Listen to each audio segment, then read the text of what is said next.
तो पानी सही पीने से कितना फायदा हो सकता है और गलत पीने से कितना नुकसान हो सकता है। तो no fluid can replace water, this is a rule, ये आपको समझना पड़ेगा, चाहे वो नारियल पानी हो, चाहे वो चाय हो या कॉफ़ी हो।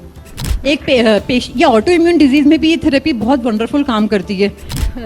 आप सब कुछ ये सब करना शुरू करेंगे तो आपको समझ में आएगा कि we are not sick but just we are thirsty.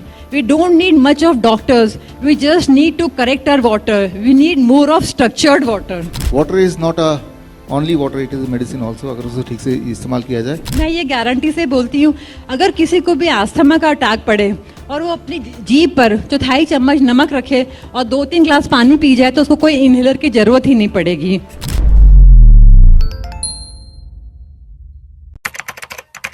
कि सबसे इम्पोर्टेंट बात जो मुफ्त में भगवान ने दिया है वो है हीट एंड वाटर। इनमें सबसे इंपॉर्टेंट है, जहां हम सब गलती करते हैं, वाटर,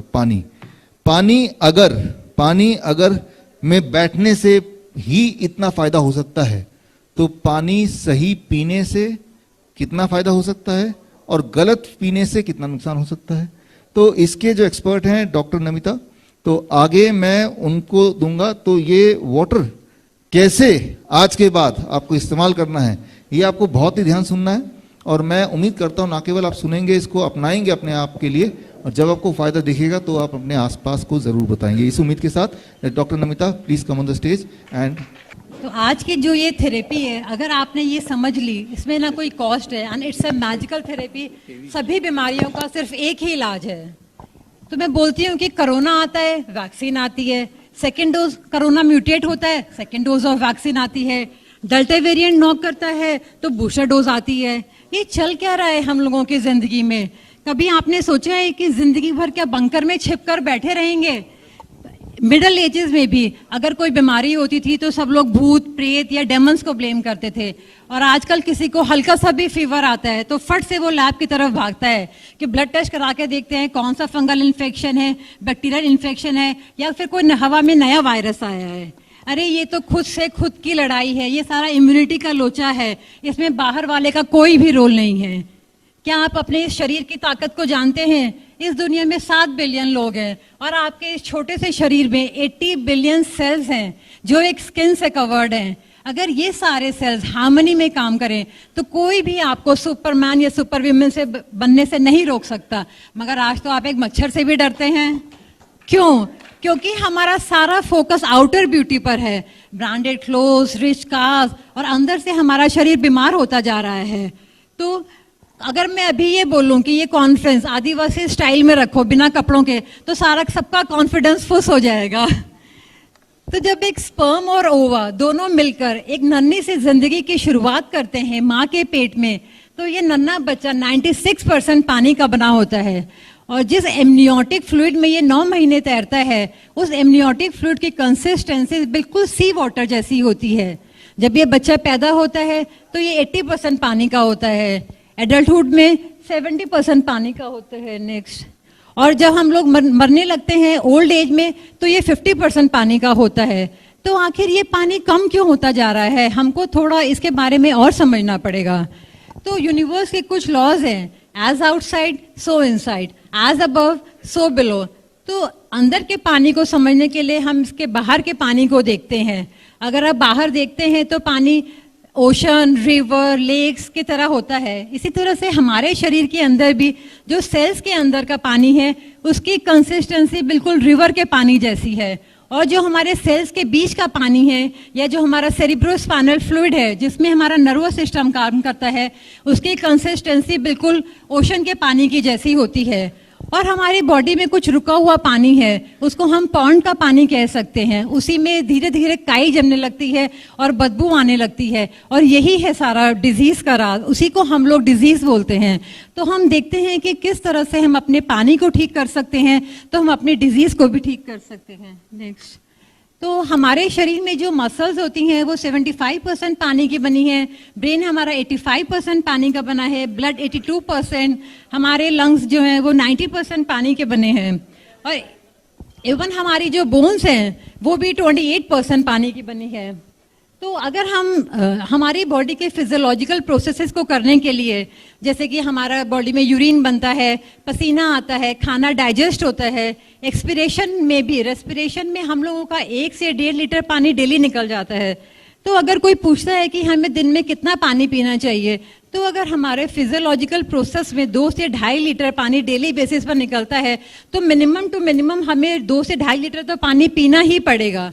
और उसके ऊपर भी अगर हम कोई फिजिकल एक्सरसाइज करते हैं, जैसे डांस करते हैं या हम लोग धूप में काम करते हैं, तो हमारे को अपनी बॉडी को हाइड्रेट करना ही पड़ेगा।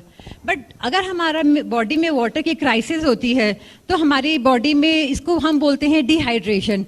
डिहाइड्रेशन का मतलब क्या है कि हम लोग अंगूर से किशमिश बनने लगते हैं, हम लोग जवानी से बुढ़ापे की तरफ मूव करने लगते हैं। तो अगर हम लोग अब आप बोलेंगे कि हम डिहाइड्रेशन को टेस्ट कैसे करें, हमें पता कैसे चलेगा कि हमारी बॉडी हाइड्रेटेड है या डिहाइड्रेटेड है? उसके लिए किसी लैब में जाने की और पैसा खर्च करने की जरूरत नहीं है। बहुत सिंपल सा तरीका है, आप अपने यूरिन को ऑब्जर्व करना शुरू करिए। अगर आपका यूरिन कलरलेस है तो इसका मतलब आपकी बॉडी टोटली हाइड्रेटेड है। अगर यूरिन थोड़ा येलोइश टिंच पर आने लगता है तो इसका मतलब डिहाइड्रेशन शुरू हो गई है। और अगर वो डार्क येलो या ऑरेंजिश आता है तो इसका मतलब आपकी बॉडी सीवियरली डिहाइड्रेटेड है। अब अगर आपकी बॉडी डिहाइड्रेटेड है तो ये किस तरह से डिजीजेस में मैनिफेस्ट करती है, ये मैं आपको दिखाती हूँ। आपका ब्रेन सबसे चालाक ऑर्गन है आपकी बॉडी का, और पानी के बिना उसका गुजारा नहीं है। तो जब आपका शरीर डिहाइड्रेटेड हो जाता है, वो कहीं ना कहीं से पानी की चोरी करने लगता है। और सबसे पहले लीस्ट इंपॉर्टेंट ऑर्गन हमारा मसल्स है, इसीलिए जो ब्रेन है वो मसल से पानी चुराने लगता है। तो आप में से जितने भी लोग यहाँ पर बैठे हैं, अगर आप अपनी हिस्ट्री देखेंगे, बचपन से देखेंगे, तो फर्स्ट सिम्टम हर बंदे की लाइफ में एक ही होता है, जर्नल वीकनेस या उसको मस्कुलर क्रैम्प्स आते हैं।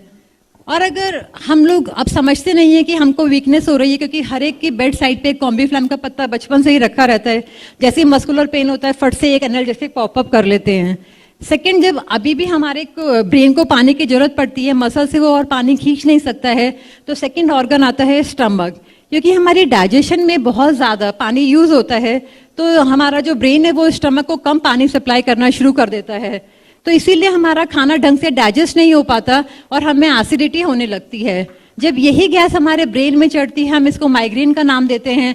और जब ये दिल के पास जाती है, हम इसको हार्टबर्न बोलते हैं, और हम ब्लोटिंग वगैरह के सारे सिम्टम्स आने लगते हैं। मगर हमारी बॉडी बहुत मैजिकल है, कम से कम ये 15-20 सालों तक इन सिम्टम्स को कॉम्पेंसेट करती है, और ऑफ एंड ऑन आपको ये सब सिम्टम्स लाइफ में आते रहते हैं। मैं ये दावा करती हूँ कि हर आदमी ने मुट्ठी भर भर के यहाँ पर एंटा एसिड्स खाई होंगी, और पता नहीं अपनी लाइफ में कितना डाइजीन की बोतल पी होंगी। और अभी भी हम लोग ये समझ नहीं पाते हैं कि हमारे शरीर में पानी की कमी हो रही है। तो धीरे धीरे हमारा जो ये पानी है लोअर डाइजेस्टिव ट्रैक्ट में सूखने लगता है, लोअर इंटेस्टाइन में सूखता है, और फिर लार्ज इंटेस्टाइन भी हमारी सूखने लगती हैं। और सबकी लाइफ में नेक्स्ट सिम्टम आएगा कॉन्स्टिपेशन। तो गैस्ट्राइटिस के बाद आप सब लोग अपनी लाइफ हिस्ट्री देख लें, सबका एक सेम पैटर्न है, क्योंकि हमारी बॉडी सबकी सेम है। और अगर हम अभी भी हम ध्यान नहीं देते हैं तो नेक्स्ट हमारा सर्कुलेटरी सिस्टम इफेक्ट होने लगता है। सर्कुलेटरी सिस्टम इफेक्ट होने से हमारे हाथ और पैर की नसें सूखने लगती हैं। तो सबकी लाइफ में क्या होगा कि एक्सट्रीमिटीज जो है वो ठंडी होने लगेंगी। सब बोलते हैं कि हमारे हाथ पैर ठंडे होने लगे हैं। और जो खून की नसें हैं वो भी पतली होने लगती हैं, और हमारा खून गाढ़ा होने लगता है, क्योंकि हमारी बॉडी में पानी की कमी हो जाती है। और उस खून को दूर तक पहुंचाने के लिए हमारे हार्ट को ज़्यादा पंप करना पड़ता है, तो ऑटोमेटिकली ब्लड प्रेशर बढ़ जाता है। मगर हम लोग क्या करते हैं, एलोपैथिक डॉक्टर के पास जाते हैं, वो हमारा ब्लड प्रेशर देखता है और हमको ज़िंदगी भर के लिए हाइपरटेंसिव मरीज घोषित कर देता है, और डेली हम लोगों को एक गोली पॉपअप करनी पड़ती है।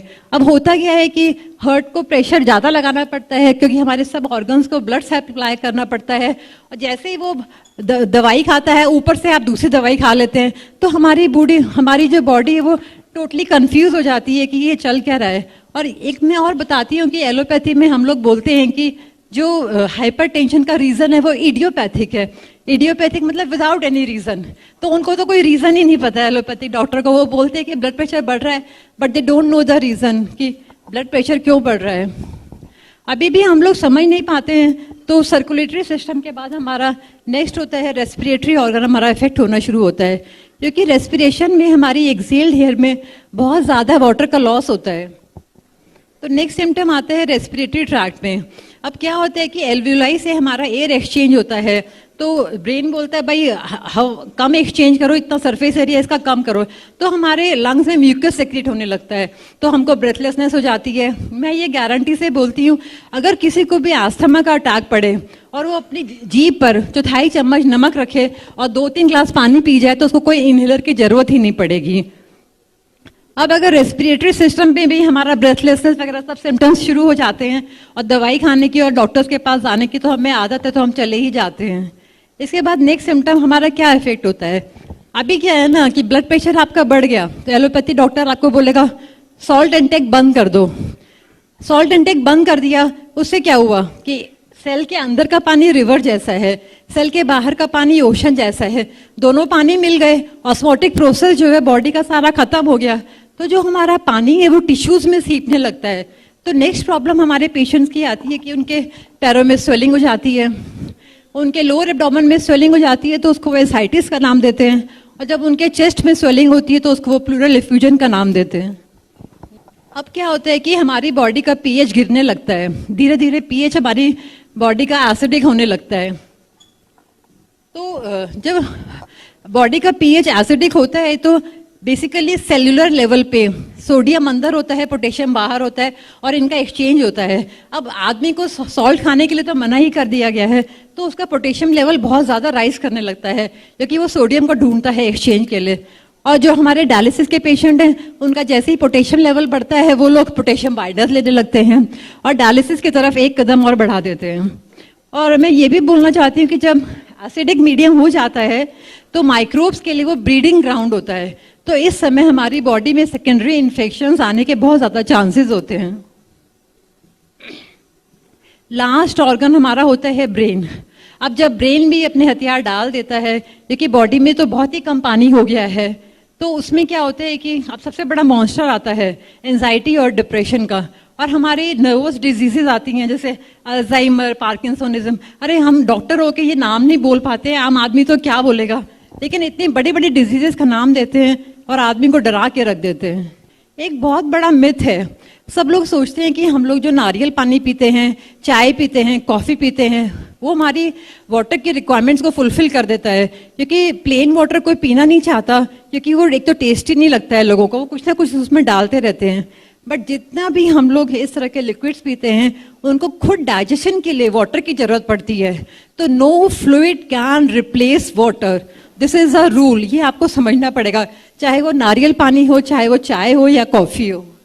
अब ये भी बहुत ज़रूरी है कि हमें पानी किस समय पीना चाहिए, तो इस पर मैं बोलती हूँ कि अगर आपने कभी अपने शरीर से बात करनी शुरू करी होगी तो आपकी बॉडी आपको खुद ही बताएगी कि आपको पानी कब पीना चाहिए।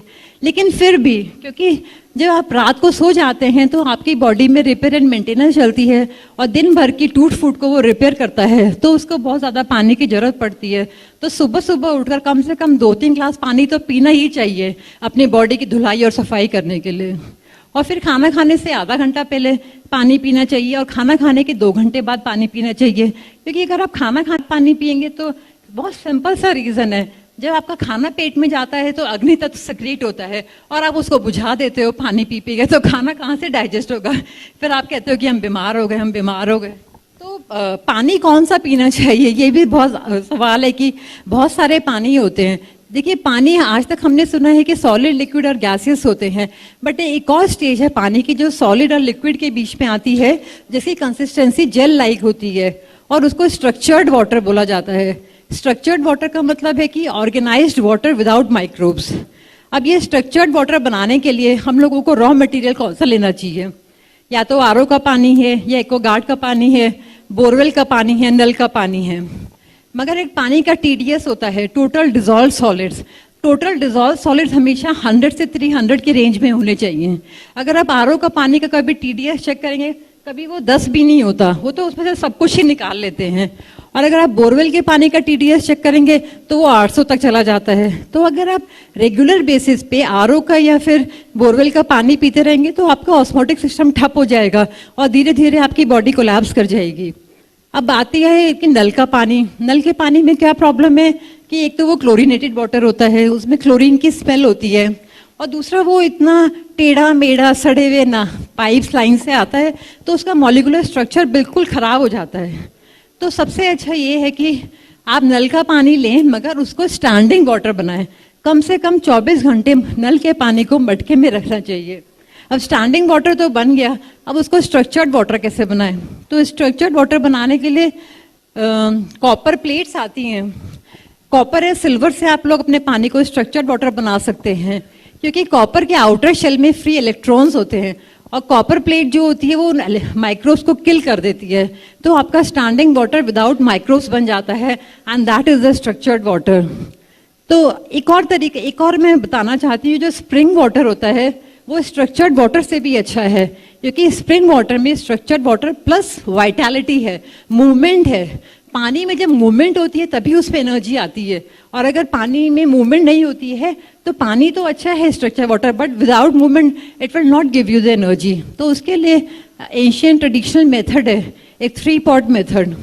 उस मेथड में क्या करते हैं कि एक के ऊपर एक घड़ा रख देते हैं, और जिस तरह से झरना पत्थरों से सैंड से गिरता हुआ आता है, हम इन घड़ों में इसी तरह से पेबल सैंड चारकोल डाल सकते हैं, और ऊपर के 2 घड़े में हम लोग छेद कर देते हैं, और रात भर ये पानी टपक टपक के नीचे वाले घड़े में इकट्ठा हो जाता है, तो बन जाता है हमारा ये स्प्रिंग वाटर।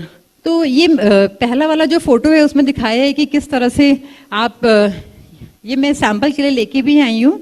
ये मार्केट में अमेजोन पे मिलता है। ये तो कॉपर की प्लेट है, तो आप अपने ये घड़े के पानी में रख सकते हैं। और जो आप बॉटल्स में पानी पीते हैं तो उसमें आप अपना स्टील की बॉटल में इस तरह की कॉपर की रॉड हमेशा डाल के रखिए, तो चाहे कहीं का भी पानी हो तो आपका पानी ठीक हो जाएगा। बट कॉपर की बॉटल्स अलाउड नहीं है, क्योंकि आप बोलेंगे कि वैसे तो आप कॉपर से बोल रहे हैं तो कॉपर की बोतल में ही पानी पी लें, क्योंकि देखिए कॉपर की बोतल का मुंह बहुत छोटा है और कॉपर की बोतल अंदर से साफ ही नहीं हो सकती, क्योंकि जब भी कॉपर में हम पानी डालते हैं तो वो सारे माइक्रोब्स को एब्जॉर्ब कर लेती है। तो डेली कॉपर को साफ करना बहुत ज़रूरी है, और छोटे मुंह वाली बोतल कभी भी साफ नहीं हो पाएगी। दूसरा, कॉपर